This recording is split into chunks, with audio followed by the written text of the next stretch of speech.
Bonjour à tous, bienvenue pour une nouvelle vidéo. On va encore parler de FC Barcelone. Je vous l'avais dit dans la dernière vidéo, c'est le début du mercato.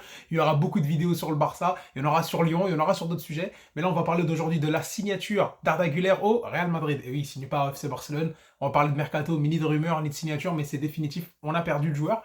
Et là, j'aimerais en parler dans une courte vidéo, donner mon avis. Parce que déjà, moi je trouve qu'on en a fait un petit peu trop pour rien, à mon avis, sur cette histoire-là. Et moi, ça me fait pas grand-chose d'un point de vue footballistique. Par contre, ça me dérange sur le point de vue de stature et de position du club. Voilà. Donc moi, personnellement, Arda Güler, je vais être très très très honnête. Je le connaissais pas il y a, je crois, il y a pas un mois, quoi.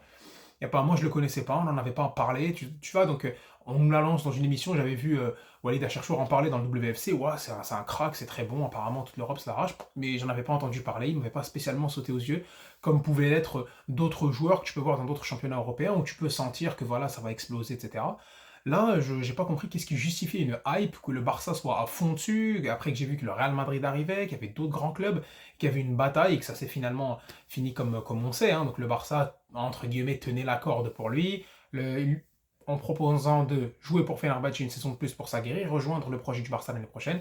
Le Real Madrid est venu, a allongé plus de billets, c'est simple, et il va rejoindre le Real Madrid. Alors on va parler juste rapidement sportivement. Sportivement, moi je trouve que des extraits qu'on a vus, en tout cas sur internet, parce qu'il n'y a pas plus que ça, hein, finalement, à part les vrais dingos du foot et ceux qui suivent le foot turc, moi j'ai vu des extraits sur YouTube, comme tout le monde, j'ai vu un petit peu les stats, j'ai entendu de ce qu'on parlait de lui, c'est un très bon prospect. Là c'est un jeune joueur, assez rapide, assez technique. Je trouve que c'est un petit peu ce genre de joueur qui fait fantasmer parce que c'est un ailier droit meneur de jeu, donc qui fait beaucoup de différences, beaucoup de décalage, assez propre dans le jeu. Il fait quelques petites fioritures entre grosses guillemets pour voir genre ça peut faire kiffer un petit peu le footballeur spectacle, les gens qui font regarder du foot spectacle.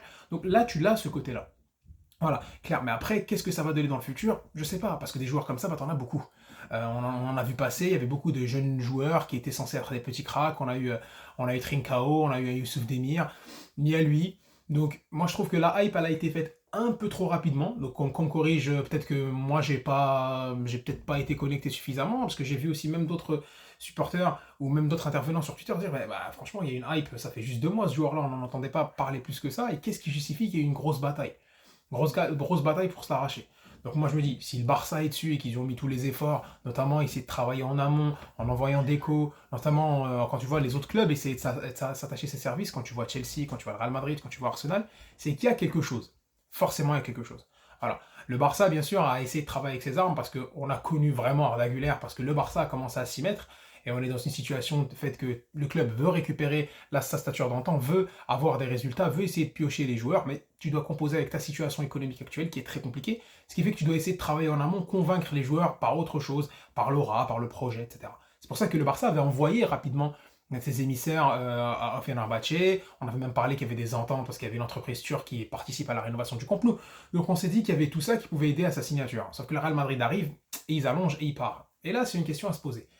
Si le Real Madrid met de l'argent, je pense pas que c'est juste pour jeter une crotte de nez au FC Barcelone. Tu vas pas être en mode voilà, bah, ils nous l'ont piqué, qu'est-ce qu'on va faire, etc. Non, non, c'était pas ça. Je pense pas que c'est juste pour jeter une crotte de nez au Barça. Bien sûr, ça l'est pour dire que bah, nous, on a bien géré, on a encore de la thune, on est capable d'allonger 20 millions sur un joueur, et s'il devient bon, il devient bon, bah, s'il devient pas bon, on le prêtera, et ça fera un destin, pourquoi pas à la Odegaard ou à la Kubo ou à la Ceballos, même s'il est revenu après au sein du Real Madrid.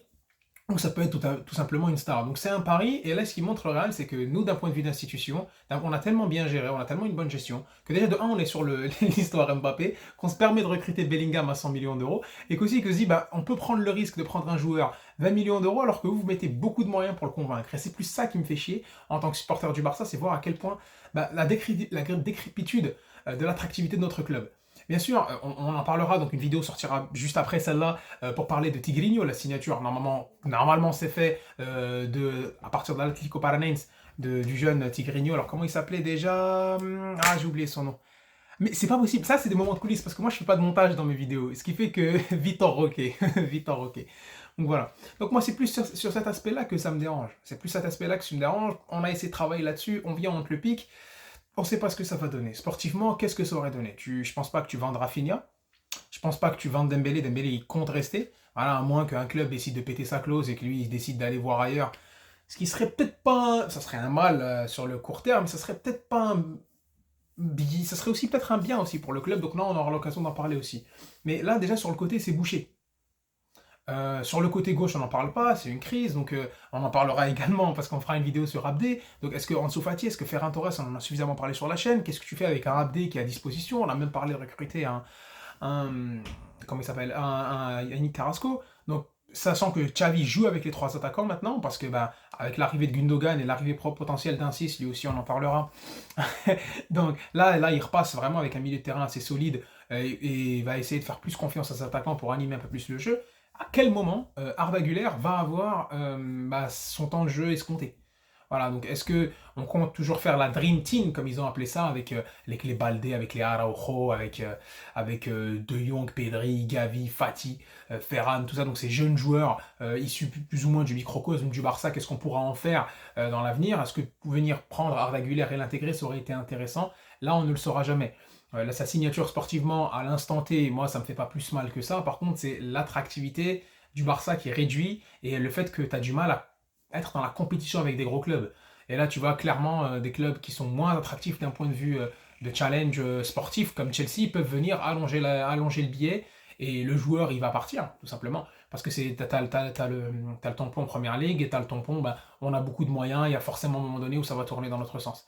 De l'autre côté, du FC Barcelone, c'est très incertain, c'est un club très politique, ça met du temps à se lancer, même s'il regagne des titres, on ne sait pas ce que ça va donner, tu arrives très difficilement à concurrencer les clubs que pour un joueur comme Arda Güler. Donc bon, moi à titre personnel, je trouve pas ça dégueulasse, enfin dégueulasse, je sais même pas pourquoi j'ai employé ce mot, je trouve pas ça, franchement je trouve pas ça une grosse perte sportivement, parce que c'est pas, je pense pas que ce soit un ajout qualitatif à l'instant T, je pense que ça aurait été plus quelque chose sur le moyen long terme, et pour l'instant ça se profile plus comme un joueur qui devra faire ses preuves dans un environnement très concurrentiel, et c'est peut-être même mieux pour lui d'aller au Real Madrid qu'à l'OFC Barcelone, parce qu'au FC Barcelone, le côté droit, c'est pas un problème. T'as Rafinha, t'as Dembélé.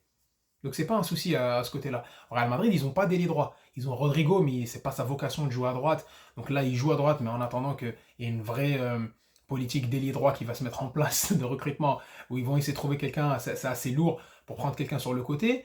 Donc là-bas, je pense qu'il aura un petit peu de temps de jeu. Tu as le départ d'Asensio, lui qui rentre un petit peu dans le profil d'Asensio, c'est genre de meneur de jeu latéral, même si lui il garde un peu plus la balle.